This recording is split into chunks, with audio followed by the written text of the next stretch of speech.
അയോധ്യയിൽ പുതുതായി നിർമ്മിച്ച രാമക്ഷേത്രത്തിൽ കാവി പതാക ഉയർത്തിയതിനെതിരെ കടുത്ത വിമർശനവുമായി പാകിസ്ഥാൻ രംഗത്തെത്തി.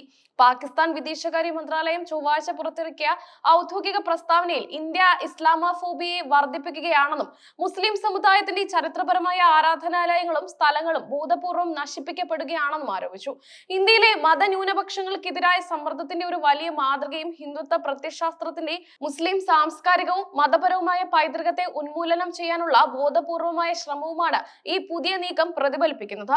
പാകിസ്ഥാൻ വിദേശകാര്യ മന്ത്രാലയം പ്രസ്താവനയിൽ പറഞ്ഞു. രാമക്ഷേത്രം വിഷയമാക്കിയുള്ള പാകിസ്ഥാന്റെ ആദ്യത്തെ ശക്തമായ പ്രതികരണങ്ങളിൽ ഒന്നാണിത്. ഇന്ത്യൻ മുസ്ലിങ്ങളെ അരിവുവൽക്കരിക്കുന്നുവെന്നും ന്യൂനപക്ഷങ്ങളോട് വിവേചനം കാണിക്കുന്നുവെന്നും പാകിസ്ഥാൻ ആരോപിച്ചു. ഇന്ത്യയിലെ മതന്യൂനപക്ഷങ്ങളോടുള്ള ഈ മനോഭാവം അന്താരാഷ്ട്ര തലത്തിൽ ചർച്ച ചെയ്യപ്പെടേണ്ട വിഷയമാണെന്നും പാക് വിദേശകാര്യ മന്ത്രാലയം ആവശ്യപ്പെട്ടു.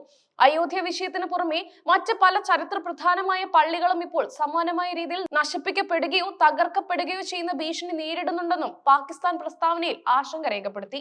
ഇത് ഇന്ത്യൻ മുസ്ലിം സമൂഹത്തിന് ഇടയിൽ അരക്ഷിതാവസ്ഥ സൃഷ്ടിക്കുന്നതായും അവർ ചൂണ്ടിക്കാട്ടി.